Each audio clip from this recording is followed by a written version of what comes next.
Hello friends, आज मैं ये बहुत ही सुंदर सा पैटर्न लेके आई हूँ।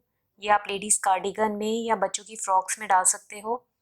बॉर्डर इसमें बनाने की आपको ज़रूरत नहीं पड़ेगी। आप इसे सीधे ही भी स्टार्ट कर सकते हैं। केवल छोटा सा ये पैटर्न है, बहुत ही आसान है।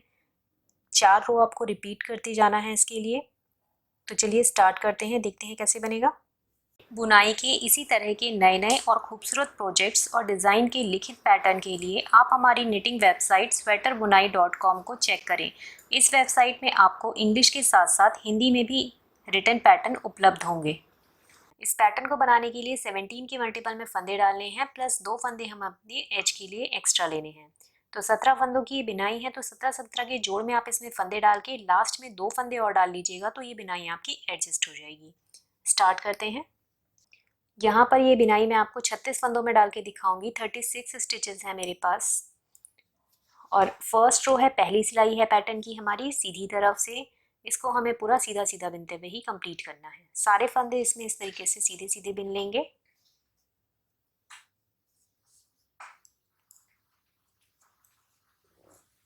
ये पूरी रो हमें सीधी सीधी बिन के कंप्लीट करनी है। लास्ट का एक फंदा हम उल्टा बिनेंगे, बाकी के सारे फंदे हमें सीधे बिनने हैं।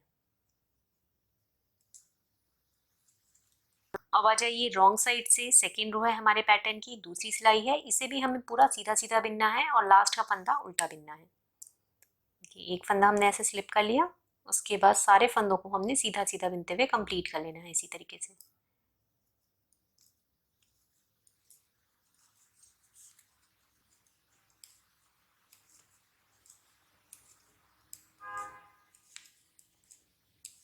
अब आ जाइए अपनी थर्ड रो पे। सीधी तरफ है ये मेन। ये इसी एक रो की बिनाई है जिसमें की बिनाई पड़ेगी हमारी, तो इसे ध्यान से देखिएगा। एक फंदा स्लिप करा, एज स्टिच है हमारी। पैटर्न हमारा यहाँ से शुरू करना है हमें। तो देखिए, ये 2 फंदे हम पहले ऐसे नेट वाइज स्लिप करेंगे, ऐसे जैसे सीधा बिनते हैं ऐसे करके 2 फंदे स्लिप करें और फिर पीछे से 2 फंदों का एक कर लेंगे। फिर से 2 फंदे ऐसे स्लिप करें और पीछे से 2 फंदों का एक कर देंगे। फिर से 2 फंदे ऐसे स्लिप करें और फिर पीछे से 2 फंदों का एक कर देंगे। तो 3 बार हमने 2-2 फंदों का एक कर लिया है। अब हमें जाली डालनी है, तो धागा अपनी तरफ करेंगे, जाली आएगी यहाँ पर और एक फंदा सीधा बिनेंगे। ये हमने एक जाली डाल ली। दूसरी बार भी यही करेंगे, धागा अपनी तरफ और एक फंदा सीधा। तीसरी बार भी ऐसे ही करेंगे, एक फंदा अपनी तरफ, सॉरी, धागा अपनी तरफ और एक फंदा सीधा। अब फोर्थ टाइम भी धागा अपनी तरफ और एक फंदा सीधा। और अब 5वीं बार भी धागा अपनी तरफ करेंगे और एक फंदा सीधा। तो ये हमारी 5 जालियां डल गई हैं। फिर अब छठी जाली डालेंगे, तो धागा अपनी तरफ करेंगे और अब की बार हम इन 2 फंदों को एक साथ सीधा बिनेंगे आगे की तरफ से।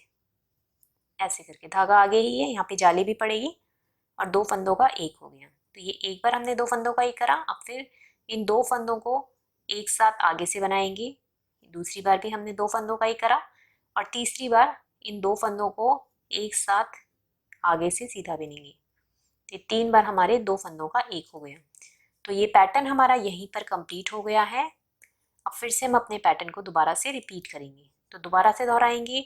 तो अब शुरू में हमने यहाँ पे 2-2 फंदों का एक करा था, तो इसमें भी अब ये 2 फंदे हमें पीछे से एक करने हैं।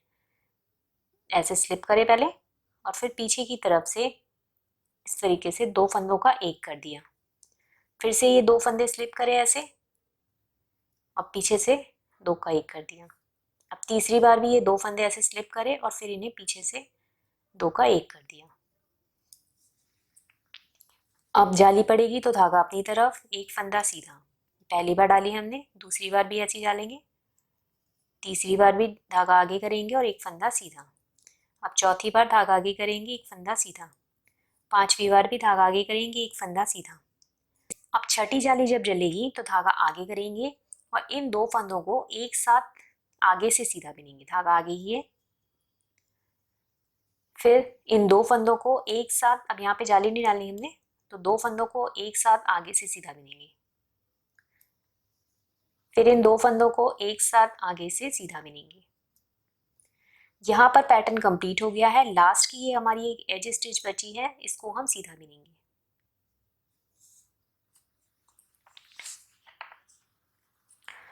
आ जाइए अपनी फोर्थ रो पे, चौथी सिलाई है हमारे पैटर्न की, इसे हमें पूरा उल्टा उल्टा बिनते हुए कंप्लीट करना है।